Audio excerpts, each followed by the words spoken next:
Say with me, never quit courting. Little gusto. Never quit courting. Husbands and wives, look at one another and say, never quit courting. So we're going to talk about that today. We're going to talk about never quit courting. We're going to talk about it as couples, and we're going to talk about it in terms of our relationship with God. They say that an optimist stays up to see the new year in, and a pessimist waits to make sure the old year has passed. The person who goes to bed early has tried it both ways and decided it didn't make any difference. You heard about the sincere Christian who was truly wanting to start the new year off right. By the way, marvelous sermon by Gina Kulikowski last night on it's not resolutions, it's revolution. If you want to change the new year, it takes a revolution, not a resolution. It was a superb message. So this guy, he wanted to start the new year off right. Maybe it was a girl, I don't know. Just somebody said, "Dear Lord, so far this year I have done really well. I haven't gossiped. I haven't lost my temper. I haven't been greedy, grumpy, nasty, selfish, or overindulgent, for which I am very thankful. But Lord, in a few minutes, I'm going to get out of bed. And from then on, I'm probably going to need your help. Lots of it." And the church said, never quit courting. What does that mean, to court? It's an old English word. I don't know if the younger generation, the millennials, use that term today, court. But it's so profoundly powerful. The dictionary defines courting as to try to win the favor or preference or goodwill of, to seek the affections of, to seek another's love, literally to W-O-O, to woo. Now, to woo is like to solicit, to entice, to try and gain attention from typically the opposite sex. It's to engage in certain specific behaviors peculiar to a particular species in order to attract who it is you want attention. For instance, I'm going to direct your attention to the screens. You can watch this. Yeah, Dad, look it. He's shaking right in front of us. No.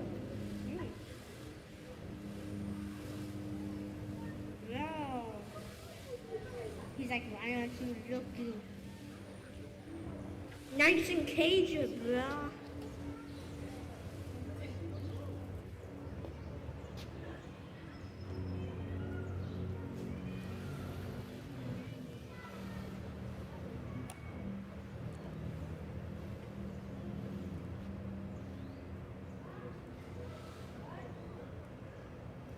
What do you mean, Mike?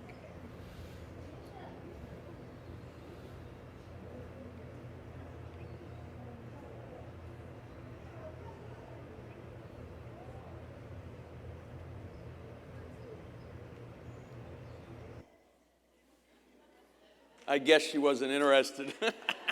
And even if she was, I wasn't showing you the end of that in church.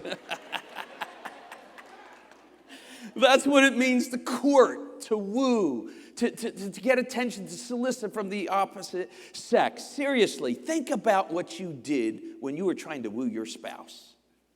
I'm going to talk to the ladies just for a moment. You know, you picked colors that made your flesh tones look vibrant. I'm getting a feedback here, Steve. Can you hear it?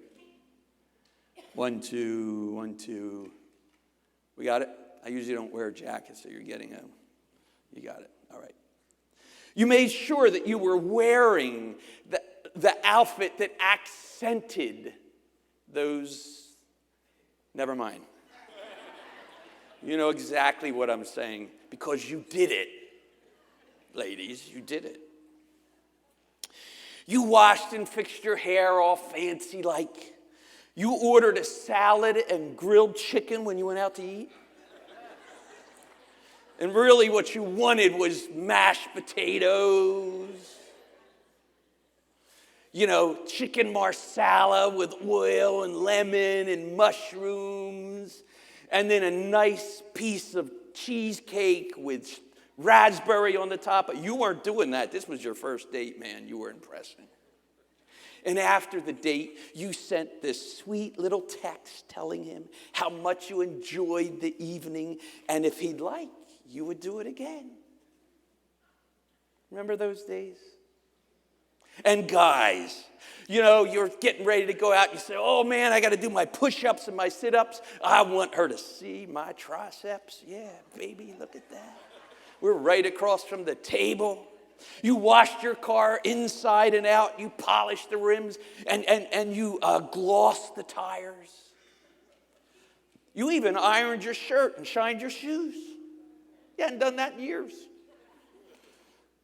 You ordered a 16-ounce T-bone and broccoli and baked potato. You were a man's man. You were courting. You walked her to the door like a gentleman. You opened it up. And then when the date was over, you went back to the door. You opened it up.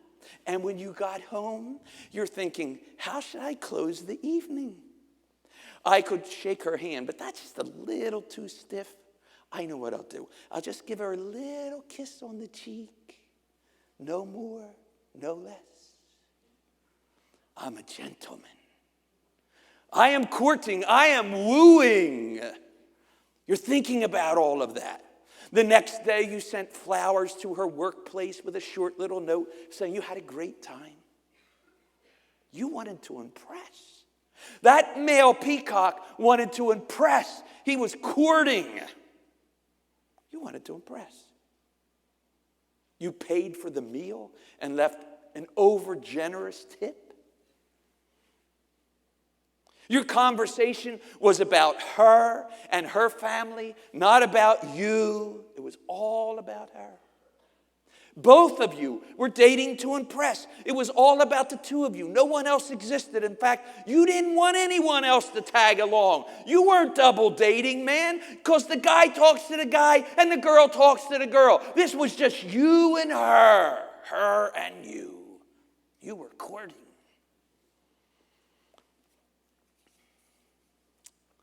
This wasn't just a date.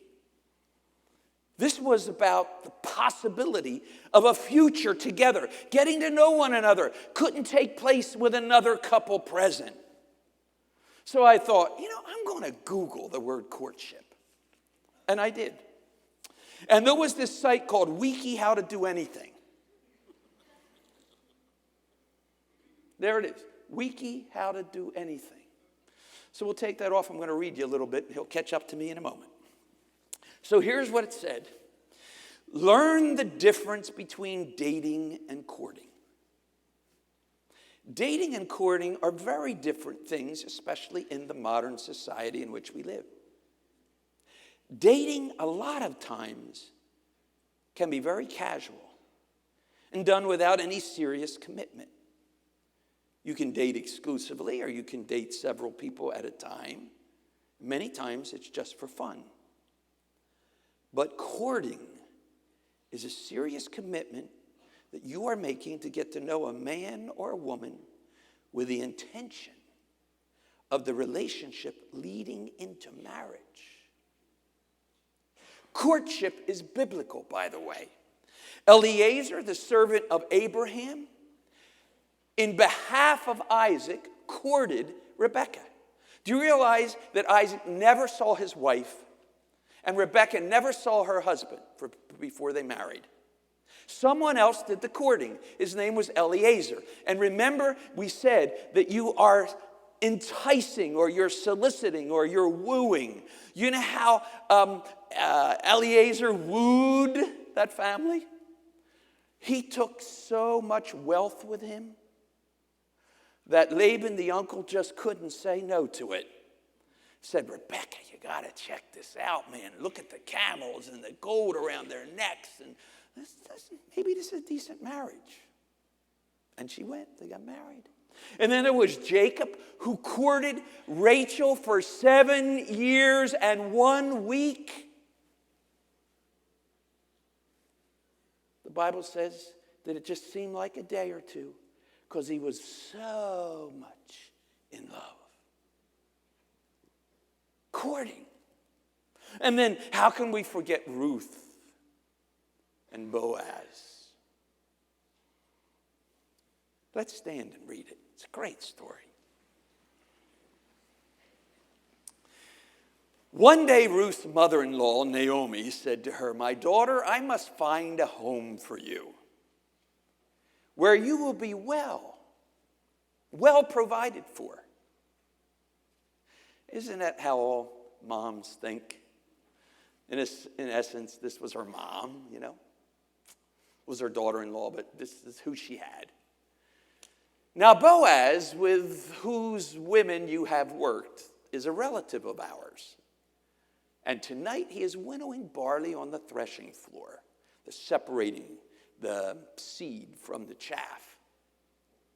So wash, put on perfume. What did we say courting was? Remember when you courted? You put fancied your hair. You made sure that cologne, or perfume if you're a lady, cologne if you're a guy, just smelled right on you. You know how there's certain colognes just work with you and certain perfumes work with you. And I would do that. Like, ladies would give me a hug, and I'd say, "What do you have on?" And then I'd buy it for my wife, and she'd go, "Ooh, this doesn't work on me." So, each has its own. So here she is, she's dressed in her best clothes and then go down to the threshing floor. But don't let him know you're there until he has finished his meal. And when he lies down, note the place where he is lying. And then go and uncover his feet and lie down at his feet. And he will tell you what to do. So in the middle of the night, something startled the man. Could you picture this? You're asleep, and all of a sudden, it's like, who's at my feet? Courting is really weird sometimes. "Who are you?" he said. She said, "I am your servant Ruth. Spread the corner of your garment over me, since you are a guardian redeemer of our family."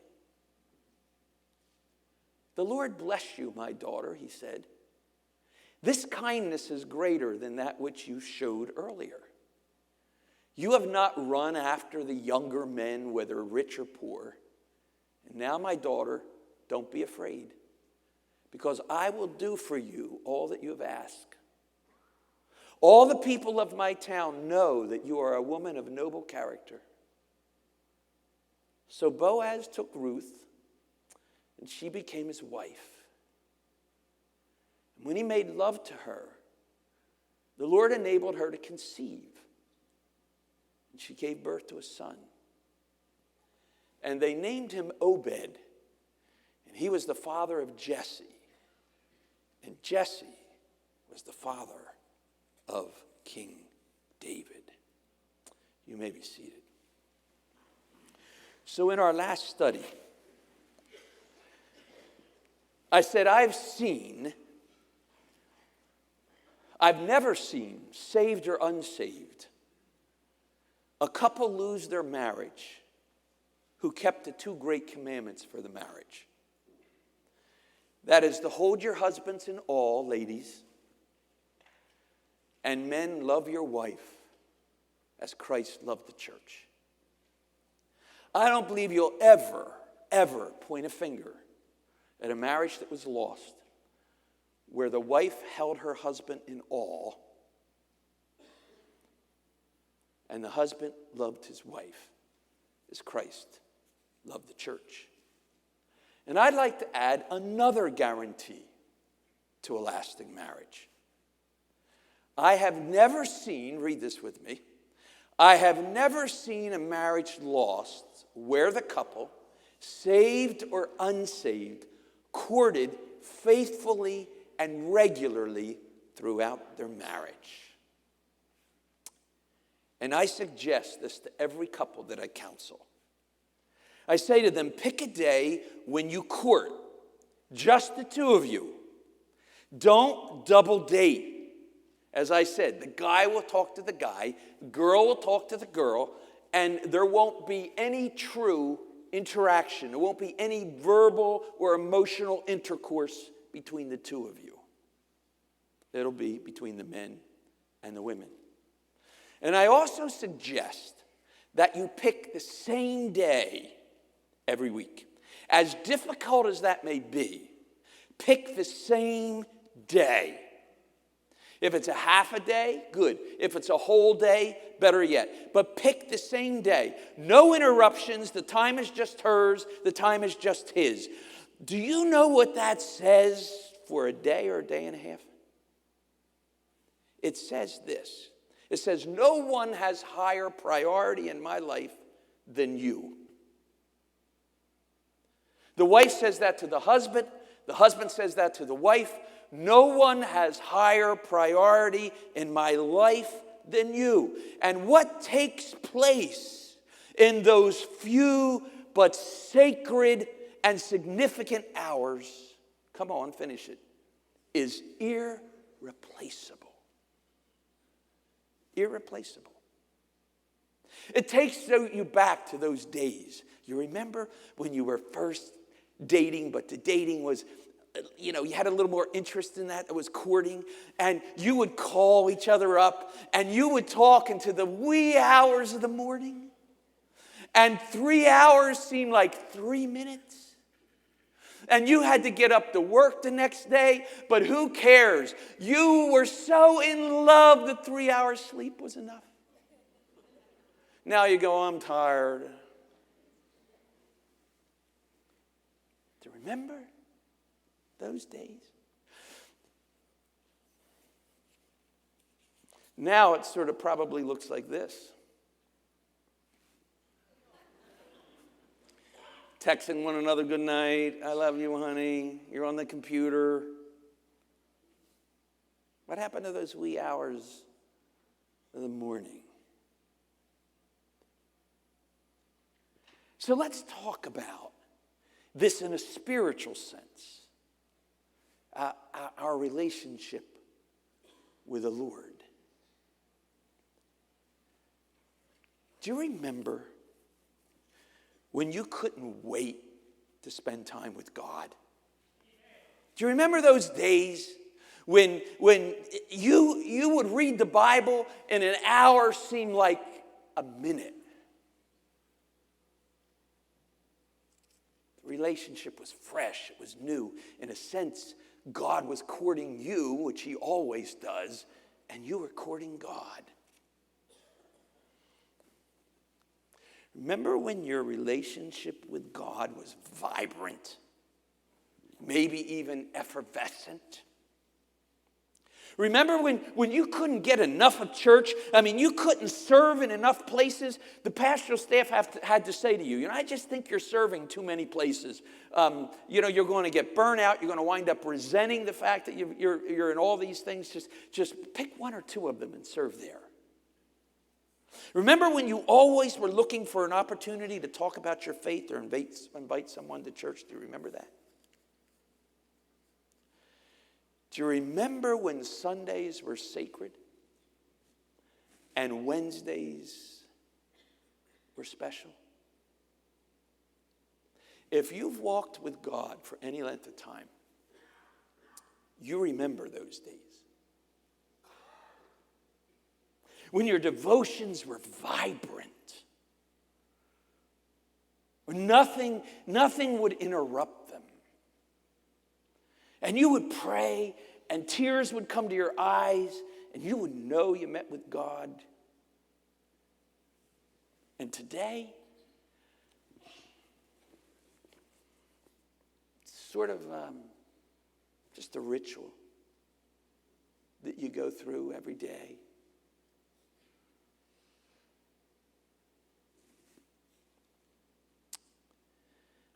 I don't mean this to be judgmental in any way.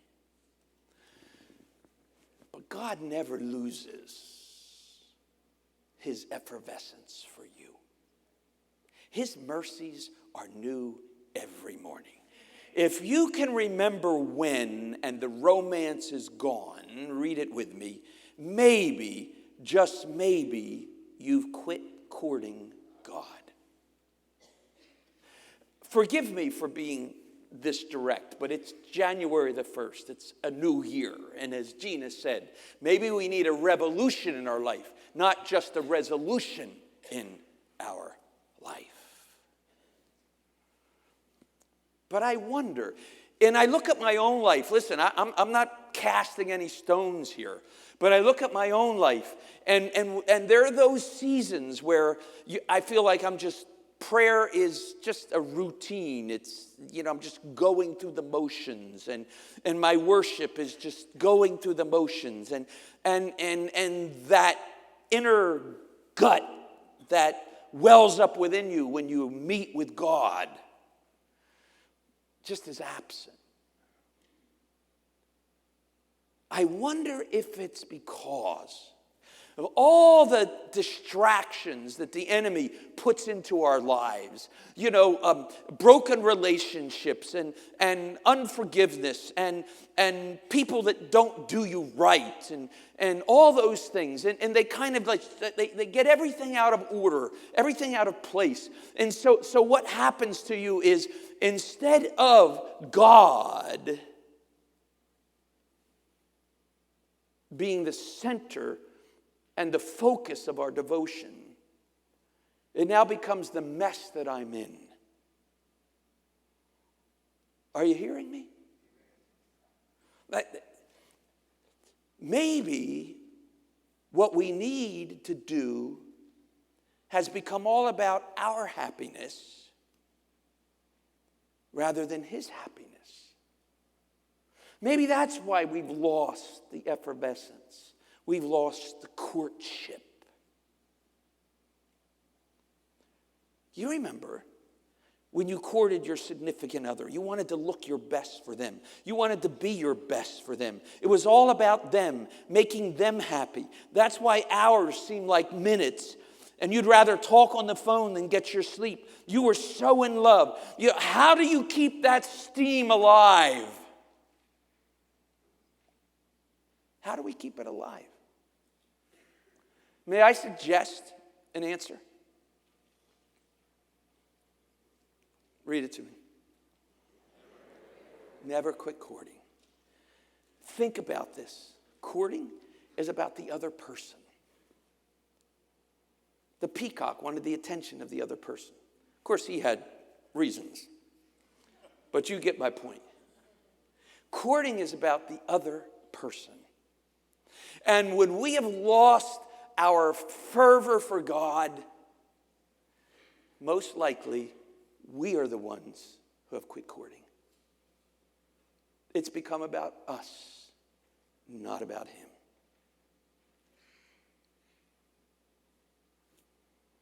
So this morning, as we enter this new year,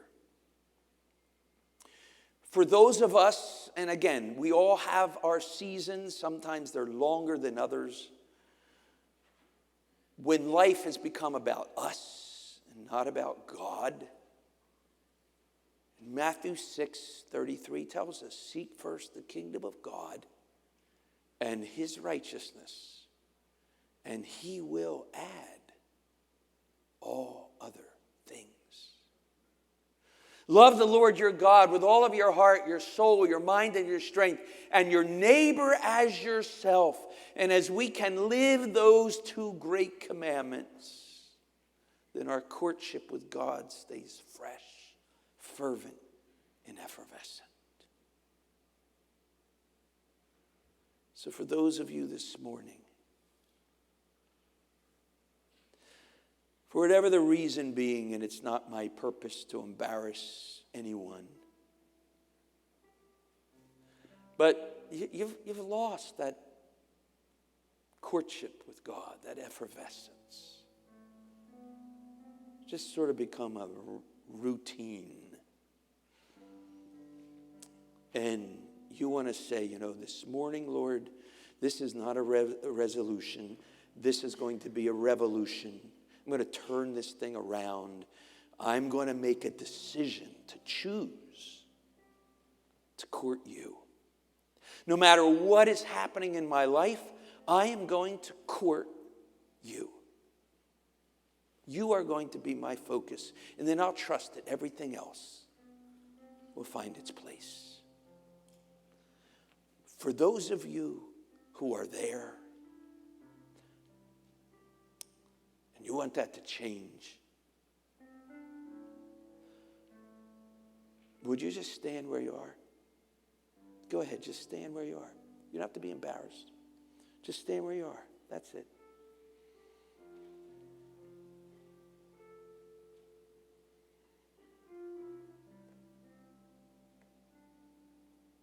Amen.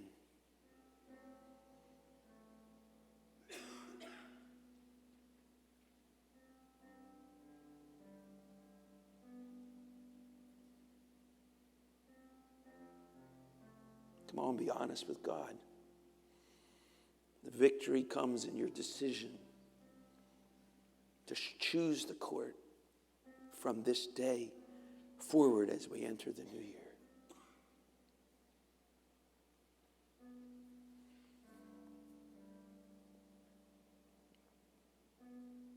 Father, you see those who this morning are being transparently honest with you. Saying, Lord, thank you for this relationship I have with you, but I'm not happy with it. I think it can be more.